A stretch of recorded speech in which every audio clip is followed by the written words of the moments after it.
أعوذ بالله من الشيطان الرجيم بسم الله الرحمن الرحيم الصلاة والسلام على سيد الأنبياء والمرسلين وخاتم النبيين وشافع المسلمين أبي القاسم محمد اللهم صل على محمد وعلى محمد وعلى بسم الله الرحمن الرحيم قل ان الصلاة ونسکی ومحیای ومماتی للہ رب العالمین۔ آج اس اشرۂ مجالس کی چوتھی مجلس ہے اور ہمارا عنوان کربلا جلوہ گاہ توحید کے عنوان سے چل رہا ہے۔ ابھی تک کوشش کی ہے کہ بیان کیا جا سکے توحید سے متعلق، کربلا سے متعلق، کہ کربلا کیسے جلوہ گاہ توحید نظر آ رہی تھی یا توحید کا جلوہ کربلا میں کس طرح نمودار ہو رہا تھا۔ توحید کیا ہے، خدا کیا ہے، حقانیت کیا ہے، حق کیا ہے، اس کی پہچان انسان کو ہونا بہت ضروری ہے۔ اور قرآن کو سمجھنے کے لیے، قرآن کے لفظوں کو سمجھنے کے لیے، قرآن کی معرفت کے لیے بہت ضروری ہے کہ ائمہ کے در سے ہدایت حاصل کی جائے۔ قرآن سمجھنے کے لیے کوئی پی ایچ ڈی ہونا یا بہت بڑی ڈگریاں لینا ضروری نہیں۔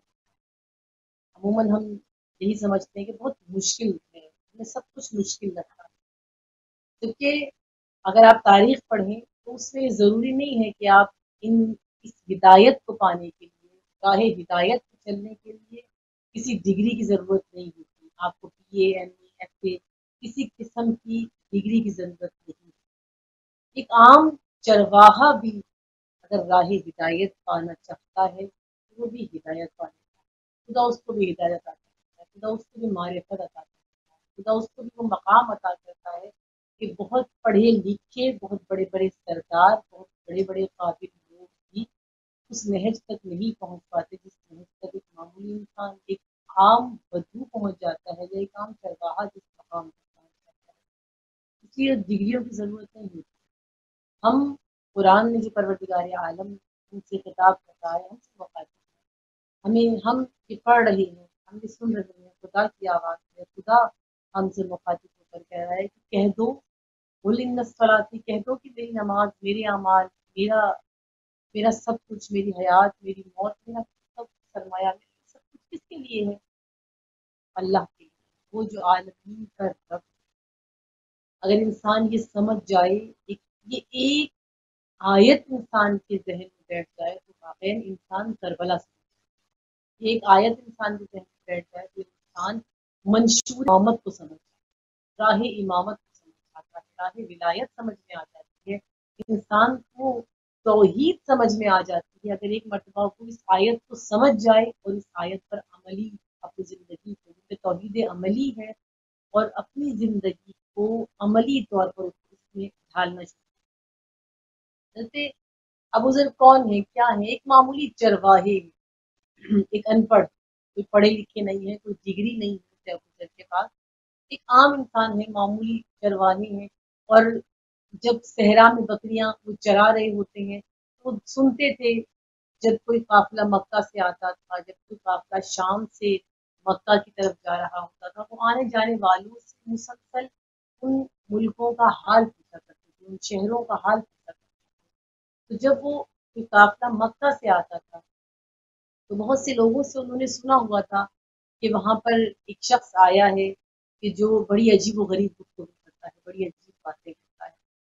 ان کے دل میں بڑا تجسس تھا، جب کوئی مکہ سے آتا تھا تو وہ اس سے پوچھتے تھے اس شخص کے بارے میں کہ وہ اب اس نے کیا بیان کیا ہے، اس نے کیا بات کی ہے۔ تو لوگ بتاتے تھے کہ ایک شخص ہے جو کہتا ہے کہ خدا ہے لیکن نظر نہیں آتا، نہ دکھائی دینے والا خدا ہے، تمہیں رزق بت نہیں دیتے، تمہارا رازق خدا ہے، تمہیں رزق دینے والا خدا ہے۔ وہ کہتا ہے کہ بارش آسمان سے جو برستی ہے، یہ برسانے والا پروردگار عالم ہے، وہ خدا ہے، سجدہ اس کو کرنا چاہیے، بتوں کے آگے سجدہ نہیں کرنا چاہیے۔ یعنی لوگ اگر اسے بتایا کرتے تھے کہ وہ شخص آ کر اس طرح کی گفتگو کر رہا ہے، وہ مکے میں اس طرح کی بات کر رہا ہے، تو آہستہ آہستہ ابو ذر کا تجسس بڑھا، उनके दिल में ये ख्वाहिश पैदा हुई, उनके दिल में ये अरमान हुआ कि मैं उससे देखूं वो है कौन, वो ऐसी गुफ्तगू जो कर रहा है, जो कहता है कि खुदा है और नजर नहीं आता, दिखाई नहीं देता, मैं उसको देखना चाहता हूँ कि जो ये गुफ्तगू कर रहा है। चले अपना सब कुछ छोड़कर, अपना कबीला, अपनी बकरियां, अपना मालो जर सब छोड़कर और वो चल पड़े मक्के की जानिब। जब मक्का पहुंचे तो वहां पर उन्होंने क्या देखा, वहां पर लोग हैं लेकिन कोई उस हस्ती का, उस शख्सियत का नाम नहीं लेता। वो गए, जाकर उन्होंने पूछा कि क्या तुम्हें मालूम है वो जो कहता है कि खुदा है और दिखाई भी नहीं देता, क्या तुम उसको जानते हो? उन्होंने कहा कि खामोश हो जाओ, उसका नाम लेना यहाँ जुर्म है। फिर आगे चले, फिर किसी से पूछा, फिर लोगों ने कहा कि क्या करते हो, क्यों उसका नाम लेते हो, तुम नहीं जानते कि संसार कर दिए जाओगे, मार दिए जाओगे, क्यों उसका नाम लेते हो? अब उनके दिल में ख्याल ये पैदा हुआ कि यकीनन कोई हक तो है जिसकी वजह से लोग उनके दुश्मन हो रहे हैं, सब तीरों का रुख उन्हीं की तरफ है, क्यों उनका नाम लेना कुछ हो गया है, क्यों उनका नाम लेना जुर्म हो गया है। हज़रत अबू ज़र तलाश करते करते उस शख्सियत तक पहुंचे कि जो बता सकते थे कि रसूल अकरम सल्लल्लाहु अलैहि वसल्लम कहा। हज़रत अबू ज़र पहुंचे मौलाए मुस्तकीम, इमामुल मुस्तकीम इमाम अली अलैहिस्सलाम की ज़ात के पास, मौलाए कायनात से मुलाकात हुई। पूछा कि कहाँ है वो जो ये दावा कर रहा है। लेकर गए मौलाए कायनात रसूल अकरम के पास। हज़रत अबू ज़र की वो मुलाकात बहुत मुख्तसर सी है रसूल अकरम, छोटी सी मुलाकात है। और उस मुलाकात के बाद आलम ये है कि हज़रत अबू ज़र रसूल से मिलकर जो वापिस आए हैं, वहां से निकले हैं, रसूल की महफिल या रसूल की मजलिस से उठे हैं, रसूल की मस्जिद के पास से रसूल से दर्स लेकर या रसूल ने जो तबलीग की है, उसके बाद जब वो उठे हैं, उठकर वो तेजी से खाना काबा के करीब पहुंचे और उसके पर्दे को जो है कपड़े को पकड़ा, खाना काबा के करीब पहुंचे और पहुंचकर जोर से कलमाए खुदा पढ़ना शुरू किया, कलमाए रसूल पढ़ना शुरू किया, अशहदु अल्ला इलाहा इल्लल्लाह व अशहदु अन्ना मुहम्मदुर रसूलुल्लाह। वो आलम था कि जिस वक्त अभी बड़े बड़े पढ़े लिखे, बड़े बड़े सरदार, बड़े बड़े अपने आप को दानिश्वर कहने वाले, बहुत बड़े बड़े शोरा जो बहुत फसीह व बलीग गुफ्तगू किया करते थे, जो अपने आप को बहुत बेहतरीन और बड़ा आलिम व काजी समझा करते थे, जो समझते थे कि हमसे ज्यादा किसी को इल्म नहीं है, हमसे ज्यादा कोई नहीं बता सकता। वो लोग सोच रहे थे अभी कि बुत खुदा है या खुदा बुत। वो अभी इस पैकर में थे, इस जुस्तजू में थे, इस हाल में थे कि आखिरकार कौन खुदा है, खुद खुदा है या खुदा बुत है। उस आलम में एक चरवाहा, एक मामूली चरवाहा किस मकाम पर पहुंच गया। हज़रत अबू ज़र किस मकाम पर पहुंचे, हज़रत अबू ज़र को पता चल गया कि खुदा क्या है, हकीकत को पाया। हज़रत अबू ज़र ने तौहीद के कोड को हासिल किया। असल चीज, असल हकीकत क्या है, तौहीद का कोड। जो कोई इस कोड को हासिल कर लेता है, जो कोई इस राज को हासिल कर लेता है, वो भटकता नहीं, वो उस मकाम तक पहुंच जाता है जहां तक उसे पहुंचना होता है या जहां तक परवरदिगार आलम ने उसे पहुंचाना होता है। हमारे पास बड़े बड़े हादी खुदा ने दिए, खुदा ने भी रहबर रहनुमा परवरदिगार आलम ने, और अमीरुल मोमिनीन हज़रत अली इब्न अबी तालिब जैसा हादी, इमाम हुसैन अलैहिस्सलाम जैसे हादी, मोहम्मद जैनुल आबिदीन अलैहिस्सलाम जैसे हादी, यानी इतने बड़े बड़े हादी, और आज तक हमें बगैर हिदायत के, बगैर हादी के परवरदिगार आलम खाली नहीं छोड़ा। लेकिन हमारा मसला क्या है, हमने उन हादियों से उस तरह से हिदायत नहीं ली जो कि हक के हिदायत था, जिस तरह से लेनी थी। उस दौर के लोगों ने, पहले पहली मजलिस में बयान किया था कि उस वक्त के लोगों ने क्या किया, मौलाए कायनात के अंदर बेकरारी थी कि कोई कि इल्म ले, अंदर बहुत इल्म है, मेरे अंदर बहुत इल्म है, लेकिन कोई ले नहीं रहा, कोई इसको पा नहीं रहा, कोई जर्फ नहीं है। मौलाए कायनात, जो इल्म मौलाए कायनात के अंदर मौजूदन था, मौलाए कायनात उसको निकालना चाहता, जो तौहीद मौलाए कायनात बताना चाह रहे थे, उसको कोई सुनने वाला नहीं था, उसको कोई दर्क करने वाला नहीं था, उसको कोई समझने वाला नहीं था। और आइमा हर किसी को अपनी बात नहीं बता दिया آپ اور ہم خوش نصیب ہیں کہ خدا نے ہمیں فرصتیں عطا کی ہیں مجالس کی صورت میں، محافل کی صورت میں، ہم آئمہ کا جو غم مناتے ہیں، آئمہ کی جو مجلسیں برپا کرتے ہیں، ہم جو یہ عزاداری تواتر مہینے برپا کرتے ہیں، ہم پر تو خدا کا خاص لطف و کرم ہے کہ ہدایت کے دروازے پروردگار عالم نے ہمارے لیے تسلسل سے کھولے ہوئے، کہ بہترین ذریعہ ہے ہدایت کا پروردگار عالم۔ آئمہ کسی کو اپنا راز اس طرح نہیں بیان کرتے، اگر کئی خاص اصحاب جو امام کے ہوا کرتے تھے، کئی اصحاب میں سے چند اصحاب جو خاص ہوا کرتے تھے، جب امام ان گفتگو کر رہے ہوتے تھے، کوئی راز کی بات، کوئی راز امامت بتا رہے ہوتے تھے، یا کوئی راز توحید بیان کر رہے تھے، خصوصیت سے یہ گفتگو عموماً توحید سے متعلق ہوتی تھی۔ تو جب کوئی توحیدی گفتگو ہو رہی ہوتی تھی اور کوئی اور شخص جب آ کر اس محفل میں یا اس مجلس میں امام کی جیسے ہی بیٹھتا تھا، امام اپنا موضوع بدلتا، انداز گفتگو وہی رہتا تھا، اپنا موضوع امام بدل دیتے تھے۔ بعد میں اصحاب امام کے جو سن رہے ہوتے تھے وہ پوچھتے تھے کہ مولا فلاں شخص کے آتے ہی آپ نے موضوع کیوں بدل دیا، عنوان کیوں بدل دیا؟ امام نے کہا اس لیے کہ اس کا درد نہیں ہے کہ یہ اس کو بتا، میں یہ کوڈ ان کو بتا نہیں سکتا، بیان نہیں سکتا، یہ سمجھ نہیں پاتا۔ اور ایسا ہے آج تک ہم میں بھی ایسی کمیاں، ایسی خامیاں ہیں کہ بہت سی ایسی چیزیں ہیں کہ جو ہم سمجھ نہیں پائے۔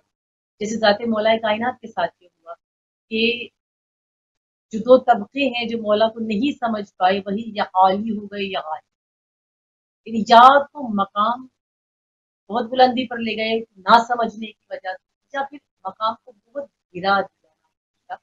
مولا کے مقام کو جو مقام تھا، جو بلندی تھی نام علی علیہ السلام کی مناسبت سے، اس مقام سے، اور جو ذات امام اس مقام سے خود پستی کی طرف، نیچے کی طرف انہوں نے لانے کی کوشش کی۔ تو یا بہت آگے نکل گئے، مولا علی کا بھی فرمانا ہے کہ یا لوگ بہت زیادہ آگے نکل گئے یا پھر لوگ بہت زیادہ پیچھے رہ گئے۔ امام کون ہوتا ہے؟ امام چاہتے ہیں کہ امام جو امت ہے وہ امامت کے ساتھ امامت کرے، امامت کرے، امام پیشوا ہے، امام رہنما ہے، امام رہنمائی کرنے والا ہے، امام کے بالکل قدم بہ قدم، نقش قدم پر اپنے قدموں کو رکھ کر چلنا امت کا، یہ امت کا۔ ہم نے کیا کیا کہ ہم نے اصل جو راستہ تھا، اصل جو جگہ تھی، وہ ہم نے جاہلوں کے حوالے، کیونکہ جب اہل تقوی، جب اہل علم ان راستوں سے یا ان منبروں سے ہٹ جاتے یا وہ حق بیان نہیں کرتے، جو توحید متروک ہے نا، لوگوں تک پہنچی نہیں ہے، جو امامت متروک ہے، جو لوگوں کو امامت سمجھ میں نہیں آتی آج تک، یہ جو ولایت متروک رہ گئی ہے، لوگوں کو ولایت سمجھ میں نہیں آتی، لوگوں کو کربلا کی حقیقتیں سمجھ میں نہیں آتی، کیوں سمجھ میں نہیں آتی؟ کیونکہ ہم نے جوہلا کو میدان دے دی اور ہم خود میدان سے باہر نہیں۔ ہمیں میدان میں رہنا تھا، میدان ہمارے لیے، ہمیں میدان عمل سے باہر، ہم میدانوں سے خود آؤٹ ہو گئے، نکل گئے اور دوسروں کے حوالے۔ اور یہ ہوتا ہے کہ جب آپ کسی میدان سے باہر نکل جاتے ہیں، جب آپ میدان چھوڑ دیتے ہیں، جب آپ اپنی جگہ چھوڑ دیتے ہیں، تو دوسرا ضرور اس جگہ پر آ کر قابض ہو جاتا ہے، جگہ خالی کبھی نہیں رہتی۔ یہ ہمارا فریضہ تھا، کیونکہ ہمارے پاس یہ آج اس دین کو پوری دنیا میں پہنچانا، اس توحید کے پرچم کو بلند کرنا، اسی عاشورہ کے ذریعے سے، اسی کربلا کے ذریعے سے، اسی مکتب کے ذریعے سے، مکتب حسین ابن علی کے ذریعے سے ہمارا آپ کا فریضہ ہے، ہم اہل تشیع کا فریضہ ہے کہ ہم اس مکتب کے ذریعے سے حقیقی دین کو لوگوں کے سامنے لانا، یہ ہمارا ہمارے پاس تو ذریعے بڑے بہترین، یہ منبر بہترین ذریعہ ہے، یہ مجالس بہترین ذریعہ ہے، یہ عذاب بہترین ذریعہ ہے پیغام حسینیت کو لوگوں کو، پیغام کربلا کو۔ ائمہ نے، تمام ائمہ نے کیوں بار بار ائمہ آپ کو کربلا کی طرف بلا رہے ہیں؟ ہمیں سب کو بار بار آپ ائمہ کے اقوال پڑھیں رسول اکرم سے، رسول اکرم اپنی زندگی میں کبھی واقعہ کربلا نہیں ہوا، مولا حسین اپنی زندگی کا بھی واقعہ کربلا نہیں ہوا، حسن مجتبی ان کے اقوال پڑھیں آپ، कभी वाक़या करबला नहीं हुआ। उन हस्तियों से लेकर इमाम आखिर तक तमाम इमाम बार-बार ताकीद कर रहे हैं कि ज़िंदगी में एक मर्तबा करबला, हयात में एक मर्तबा। क्यों बार-बार आइम्मा करबला जाने की ताकीद कर रहे हैं? राज़ है इसमें, वजह है इसमें, करबला कुछ दे रही है। हमने, अभी मैं माज़रत के साथ कहूँगी कि हमने एक ज़रिया इस तरह बनाया कि जिस तरह ज़ियारात हैं, ज़ियारात जो हम आइम्मा की पढ़ते हैं, उसमें भी बहुत राज पोशीदा थे। हमने उसको भी समझा नहीं। अभी कोई मुश्किल हम पर आ जाती है, कोई परेशानी आ जाती है, जैसे नौकरी नहीं मिलती है तो कहते हैं कि ज़ियारत आशूरा को पढ़ के जाओ तो नौकरी मिल जाएगी। और इतने दिन ज़ियारत आशूरा पढ़ो तो ये मसला हल हो जाएगा, इतने दिन ज़ियारत पढ़ी जाए तो ये मसला हल हो जाएगा। यानी हमने उन ज़ियारत को इसलिए इस्तेमाल किया।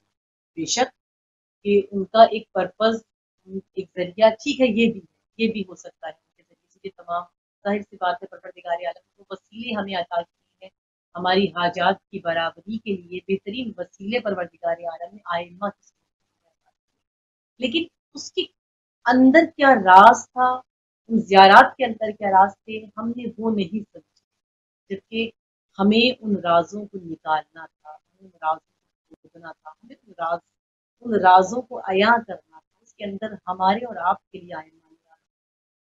जब बाद में करबला के बाद जब हालात ऐसे हुए कि आइम्मा अपनी तबलीगात को उस अंदाज से नहीं कर सकते थे कि जिस तरह से खुल के तबलीग की जा सकती है, रसूल अकरम जिस तरह तबलीग की उस तरह से नहीं कर सकते थे आइम्मा। पाबंदियाँ थी, हुकूमत ने अपने नुमाइंदे छोड़े हुए थे और हर दौर के इमाम के साथ आइम्मा के साथ हुआ। हुकूमत ने अपने नुमाइंदे छोड़े हुए थे और कोई भी इमाम जो है वो खुलकर अपनी जो है वो तबलीग नहीं कर सकता था, अपने पैगाम को वो नहीं पहुँचा सकते थे। तो मुख्तलिफ अदवार में इमामों ने अपने तरीकों को बदला है। करबला पहुँचाना आपके और मेरे लिए इस वक़्त बहुत आसान है, हम पहुँचा सकते हैं पैगाम करबला, पैगाम आशूरा को पहुँचाना हमारे लिए बहुत आसान है। उसके राज़ों को जाँचना, उसके राज़ों को पहुँचाना, उस मकसद के ज़रिए से अपने उस मकसद से आइडियोलॉजी से उससे हासिल करना और उसको लेकर चलना अभी फिर भी हमारे लिए आसान है। लेकिन वो दौर जिस वक़्त ये आइडियोलॉजी बन रही थी, जिस वक़्त आइम्मा इसको मकतब के तौर पर पेश करना चाहते थे, वो दौर बहुत मुश्किल था। उस वक़्त आइम्मा ने क्या ज़रिया बनाया? आपने देखा है किसी जो है मासूम ने दुआओं के ज़रिए से हिदायत को पहुँचाने की तबलीगात की कोशिश की है, किसी इमाम ने बाकी मुख्तलिफ ज़रियों से। लेकिन करबला को, करबला के राज़ों को हम तक पहुँचाने की कोशिश कैसे वहाँ खुदा का जलवा है, वहाँ पर इमामों ने जो कोशिश की है, इमामों ने जो कोड वर्ड आपको और हमें बताए हैं, हमें इन्हें खोलना है। बस हम इन कोड वर्ड्स को खोलते नहीं हैं, हम इन राज़ों को खोलते नहीं हैं। आपका और मेरा फरीज़ा ख़ुसूसियत से इन अय्याम में इन कोड वर्ड्स को खोलना है। कोर्स क्या दिए इमाम ने, ये ज़ियारतें जो दी, आइम्मा ने जो ज़ियारतें हमें अता की हैं, ये कोड वर्ड्स हैं। ज़ियारत आशूरा, ज़ियारत जामिया कबीरा, ज़ियारत इमाम हुसैन, ज़ियारत अरबईन, ज़ियारत अमीरुल मोमिनीन, इस तरह से ये ज़ियारतें मुख्तलिफ किस्म की हैं। तो इसी तरह ज़ियारत जामिया कबीरा, ज़ियारत आशूरा, ज़ियारत अरबईन, अगर इनको पढ़ें तो कोड वर्ड्स नहीं, ये कोड वर्ड्स दिए थे इमाम अपने मानने वालों शियों को, ये कोड्स दिए थे। खुल के जहाँ बात ना बयान की जा सके, खुल के जहाँ करबला बयान ना की जा सके, इमाम ने हमें ये इनको तुमने, इनको तुमने आया कर, इनको तुमने वाज़ेह कर, हमारे लिए आइम्मा ने ये चुना। इनके ज़रिए से क्या करना है? इनके ज़रिए से आशूरे को पहुँचाना। अभी बहुत सी पैगामात, बहुत से ऐसे मसाइल, बहुत सी ऐसी हकीकतें, बहुत सी ऐसी फ़ज़ीलतें हमें ज़ियारतों से मिलती हैं कि कोड हर मासूम बारहा कह रहे हैं करबला ज़रूर जाओ, करबला ज़रूर जाओ, करबला एक दफ़ा ज़रूर ज़ियारत करो, एक दफ़ा वहाँ पर ज़रूर जाओ। हर मासूम ने करबला जाना है, हर मासूम कर्ज़ा लेकर जा सकते हो, कर्ज़ा लेकर जाओ। जहाँ तक कि एक दौर ऐसा था कि इतनी ताकीद है करबला की और क्यों है? हम ये नहीं समझते क्यों? हमें ये मालूम है कि करबला जाने की ताकीद, क्या ताकीद है? क्यों ताकीद है? वजह क्या है? एक दौर वो भी आए हैं दौर अदवार कि जब हुकूमतों की जानिब से करबला जाने पर पाबंदी लगा दी। आप सब ने पढ़ा हुआ है, कुतुब में भी है, जाकिरीन से भी सुना हुआ है, मिंबरों से सुनी हुई है कि बहुत से ऐसे अदवार कि जिनमें यहाँ तक था कि अगर किसी ने जियारत करनी है, करबला जाना है, तभी पैसे लेकर होता था कि आपने इतने से इतना जुर्माना देना है करबला जाने का, यानी इतने से इतने आपने पैसे देने हैं और उसके बाद आप करबला जाएंगे। बहुत अदवार ऐसे थे कि जिनमें था कि आपने अपने बाजू को या एक टांग को या एक हाथ को या एक टांग और एक हाथ को कटवा के आपने करबला जाना, वो अदवार भी आए। तो जब ये हुक्म हुआ हुकूमत की जानिब से कि आपने हदिया करके अपना एक बाजू या एक टांग या एक दायां बाजू और बाईं टांग कटवा कर आपने करबला की जियारत के लिए जाना है, तो लोग आए इमाम के पास और सवाल किया कि इमाम इस वक्त हमें क्या करना चाहिए, हमारा क्या फरीजा बनता है। ये हुकूमत वक्त ने ये जो है वो लागू किया है कानून, इस तरह से जाना है। इमाम ने कहा जाओ, इस तरह भी जाओ, यानी ये नहीं कहा कि चलो कुछ अरसे के लिए रुक जाओ, जब ये मामला जो है वो ठीक हो जाए तो चले जाना। हुकूमत तो चाहती थी कि किसी तरह से रुके करबला जाना, लेकिन इमाम ने कहा नहीं, करबला जाओ। क्या वजह है? वो इमाम इमाम तो वो है ना कि जो किसी पर जुल्म बर्दाश्त नहीं करता, जो किसी पर जुल्म होने नहीं देता, जो किसी पर जुल्म नहीं करता। वो इमाम कह रहे हैं कि जाओ, फिर भी जाओ, हाथ कटवाना पड़ता है जाओ, पाँव कटवाना पड़ता है जाओ, करबला जाओ, करबला जाओ। क्या राज पोशीदा था करबला, क्या चीज ऐसी थी करबला। हम और आप जब हम करबला जाते हैं ना, राज, ये राज क्या है? हम जब करबला जाते हैं, आप अमूमन हम ज़ियारत पे जाते हैं, जाकर अरमान क्या होता है, बस जाली को मस जाली को हाथ। हालांकि अगर देखा जाए जियारत जियारत है और हमारी कोशिश होती है हम जाली को, हकीकत क्या है? जब हम करबला जाते हैं तो देखिए चार चीजें हैं। किसी भी मजार पर जब आप जाएंगे तो चार चीजें, एक है मजार, एक है मजूर, एक है जियारत और एक है ज़ात। चार चीज। मजार यानी जियारत की जगह, मजूर यानी जिसकी जियारत के लिए जा रही है, जरी या जियारत वो जगह जो मुलाकात की गई है कि यहाँ मुलाकात है, जाहिर यानी मुलाकात, जाहिर मुलाकाती को कहते हैं। हम जब करबला जाते हैं वापस लौटते हैं या वहां जाते हैं तो हमें क्या कहा जाता है, ये जाहिर है, जाहिर करबला, करबला की जियारत करके आए। जियारत यानी मुलाकात, जाहिर यानी मुलाकाती, मजूर यानी जिसकी मुलाकात के लिए वहां पर जा रहे थे, और मजार यानी वो मकाम, वो जगह जो जियारत गाह है, जिस जगह वो जियारत करनी है, वो जियारत गाह मजार कहलाता है। ये चार चीजें आप किसी भी मजार पर जाएं तो वो जरूरी है। हम जब कोई हमारे पास मुलाकात के लिए आता है, मैं बड़ी आसान तरीके से यहाँ समझाने की कोशिश करूंगी ताकि कोई सवाल या कजीब न रह जाए। देखिए, हमारे जब कोई हम आम लोगों के पास कोई मिलने के लिए आता है, आपके मेरे हमारे किसी के पास शख्स आए और आकर वो कहे कि जी आकर बैठे, आपसे मुलाकात के लिए आए, ठीक है जी बिस्मिल्लाह, बिठा दिया, चाय पानी कर दिया। तो मकसद क्या है जी आने का, किस वजह से आए हैं? नहीं, ऐसे ही हालचाल पूछ रहे थे इसलिए आ गए। ठीक है, चले गए। अगले दिन फिर आ गए, फिर हम पूछेंगे भाई ठीक है आ गए, मकसद क्या है आने का? तो ये कहेंगे कुछ नहीं जी हाल चाल पूछना है। तो भाई कल तो पूछा है, आज फिर पूछे, दो तीन दिन जब ऐसा होगा तो आखिरकार तंग आ जाएंगे हम जैसे फारिग लोग भी तंग आ जाते हैं कि भाई ये रोज रोज आ जाता है बंदा या ये औरत रोज रोज आ जाती है, क्या इसको आखिर में तो ये होता है ना कि इंसान चाय पानी भी नहीं पूछता उसको, ये तो रोज आने, तो हम लोग तंग आ जाते हैं, परेशान हो जाते हैं। तो खुद सोचिए कि अगर हम जिन्हें बार बार खुद बुलाया जाए, हर आइमा, हर मासूम, हर इमाम, नबी, मौलाए कायनात, रसूल अकरम, ये बार बार करबला जरूर, करबला जरूर, करबला जरूर, क्यों जाना है? और फिर उन्होंने कहा मैं चली भी गई, मेरा दिल था, मेरा अरमान था, खुशी थी, मेरे दिल की आरज़ू, हर किसी के इंसान की दिल की आरज़ू होती है कि वो करबला ज़िंदगी में एक मरतबा ज़रूर जाए। परवरदिगार आलम आप तमाम मोमिनीन की इस हाजत को जो जो दुआ को अपने दिल में रखे हुए बैठे हैं, परवरदिगार उनकी हाजत को कबूल फरमाए कि परवरदिगार उन्हें एक मरतबा करबला की ज़ियारत ज़रूर, लेकिन वो ज़ियारत कि जो ज़ियारत होती। हम भी हमारे पास भी जब कोई आए बेमकसद आए तो हम कहते हैं बस अब दरवाज़ा नहीं खोलना, ये बिला वजह।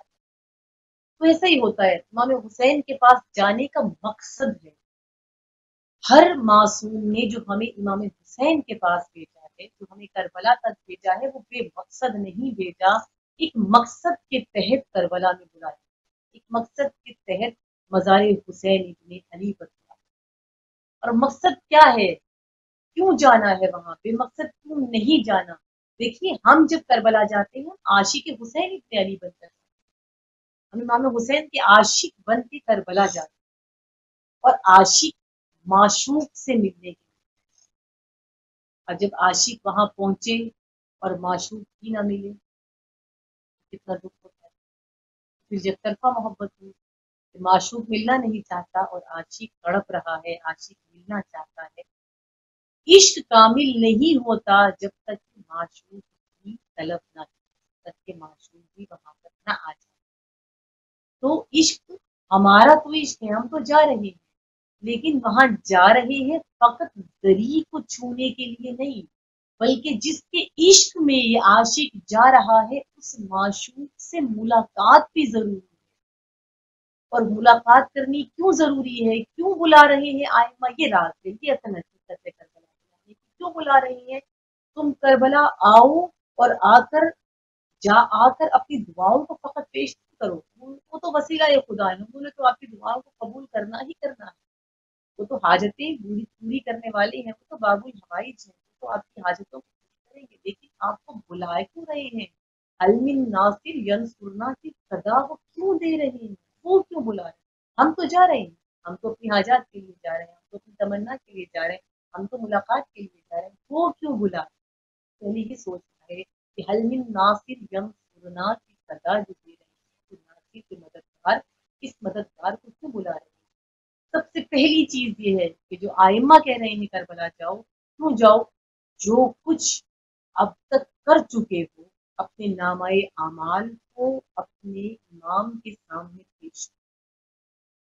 जो अमल आप अंजाम, जो कुछ आप कर चुके हैं अब तक, उस सब को अपने इमाम के सामने पेश करो। इमाम, ये मेरा नामाए आमाल है, मैं ये काम अंजाम दे चुका हूँ। अगर तो वो नामाए आमाल वाकईन इस काबिल होगा इमाम के सामने पेश हो सके, पेश होगा भी, और इमाम से उस माशूक से मुलाकात भी, उस जियारत, उस मसाहिब मज़ार से मुलाकात हो जाए। लेकिन अगर हमारा नामा आमाल सिया हुआ, फिर गोया तकरीबन हमारा होगा, फिर हमने क्या करना, हम क्या पेश करेंगे अपने इमाम। अदादारों, सोच कर करबला जब जाएं तो सोच कर जाएं, अपनी हाजतों से पहले अपने आमाल को, अपने वजूद को कामिल करें, क्योंकि आप जिससे इश्क कर रहे हैं वो कामिल है, वो खुदा की करीब तरीन हस्ती, खुदा की नजदीक तरीन हस्ती, जो कि खुदा की सिफात के मजहर के तौर पर उभरने वाली है। आप उनकी तरफ, और अगर नामाए अमाल ऐसा है कि सिया है, नामाए अमाल नहीं पेश हो सकता, मौला अब तो कुछ नहीं किया, कोई इनकलाब बर्पा नहीं किया, मौला कोई दीन के लिए कोई जख्म नहीं खाया, दीन के लिए कोई तकलीफ नहीं उठाई, दीन के लिए कोई काम नहीं किया, मैंने किसी को हुसैनियत की जानिब नहीं बुलाया, मैंने कोई दीनी काम, मैंने कोई दीनी फरीजा अंजाम नहीं दिया, मेरा नामाए अमाल किया, तो क्या करूं, मैं क्या करूं मौला, मैं ये नामाए अमाल किया, नामाए अमाल आपके सामने कैसे पेश करूं, मुझे कुछ बताइए तो क्या होगा। तब भी माशूक मुलाकात आपसे करेगा, लेकिन क्या कहेगा कि तू जिस मकसद के लिए आई है, तेरा मकसद क्या है, मंशूर। तब जाइए और इमाम से मंशूर हयात, अपनी जिंदगी का मकसद इमाम से पूछिए, अपनी हयात का मकसद इमाम से पूछिए, अपनी जिंदगी का मंशूर इमाम से लीजिए, क्योंकि वो इमाम, वो दर जिस दर पे आप जा रहे हैं, वो दर क़िबला शऊर, शऊर का दरवाजा, तो शऊर का किबला है। कहाँ से शऊर मिलता है, कहाँ से आगही मिलती है, कहाँ से इल्म मिलता है, وہاں سے خدا میں جو خدا کو چاہتا ہے، جو خدا کو پاتا ہے، جو جلوائے خدا کو دیکھنا چاہتا ہے، وہ کربلا امام حسین سے مقصد حیات، امام حسین سے مقصد زندگی، اور اس کے بعد پھر خدا جب انسان کی زندگی میں رنگ بھر دیتا ہے، رنگ الہی میں اس کی زندگی پسند جو میں نے آپ کو پچھلی کسی مجلس میں بیان ہوا تھا کہ کیسے پتا چلے کہ ہماری نماز قبول ہوتی ہے، بیان کیا تھا اسی طرح کیسے پتا چلے کہ جو میں زیارت کر کے آئی ہوں، جو اس معشوق سے میں ملنے گئی، جس معشوق سے یہ عاشق ملنے کے لیے گیا تھا، کہ میری وہ زیارت قبول ہوئی ہے یا نہیں ہوئی۔ اگر واپس آ کر آپ حسین ابن علی کے راستے پر چل رہے ہیں اور کوئی گناہ آپ سے سرزد نہیں ہو سکا اور آپ اس منشور حیات پر عمل کر رہے ہیں، گویا کہ جلوہ خدا آپ کے اندر آپ کے دل میں اترنا چاہیے، نور الہی آپ کے وجود میں نمودار۔ کربلا تاریکیوں میں ڈوبے ہوئے لوگوں کو روشنی کی طرف،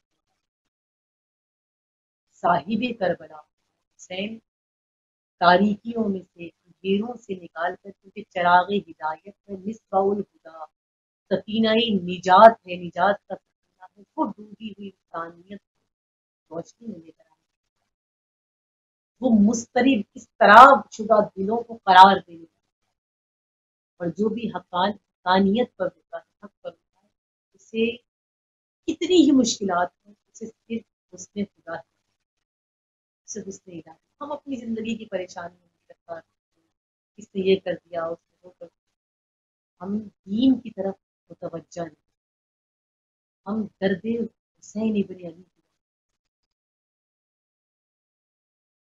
اس طرح ختم ہو جائے گا زندگی کا، ایک مرتبہ نکاح کرتا ہے۔ جناب زینب کی ذات آپ کو کہیں اس طرح، کہیں بے چینی، کہیں بے قراری نظر نہیں آئی؟ شب عاشور آخری رات کی جناب زینب کو امام حسین نے بتایا ہے، جناب زینب رو رو کر بے ہوش ہوئی۔ اس کے بعد اتنی مضبوط زینب سلام اللہ علیہا بن کے ابری ہے کہ اس سے زیادہ مضبوط کسی عورت کو دیکھا نہیں۔ جب نعیم ابن زیاد جناب زینب سے مخاطب ہوا ہے اور بہت خوش ہو رہا تھا کہ خدا نے تمہارے ساتھ کر دیا، تو اس کے بعد جناب زینب بالکل اس طرح نہیں نظر آیا، بلکہ بی بی نے کہا کہ میں نے تو عمل خدا میں نے تو اپنے خدا میں سوائے حسن و جمال کچھ دیکھا نہیں، میں نے کیا پایا ہے، میں نے خدا میں حسن پایا، ساتھ میں سوائے حسن کے، سوائے جمال کے کچھ دیکھا نہیں، قراری ہے اس طرح کی جناب زینب جلوائے توحید اس منزل آپ کو کوئی کربلا نہیں، ورنہ قربانیاں تو بہت عظیم،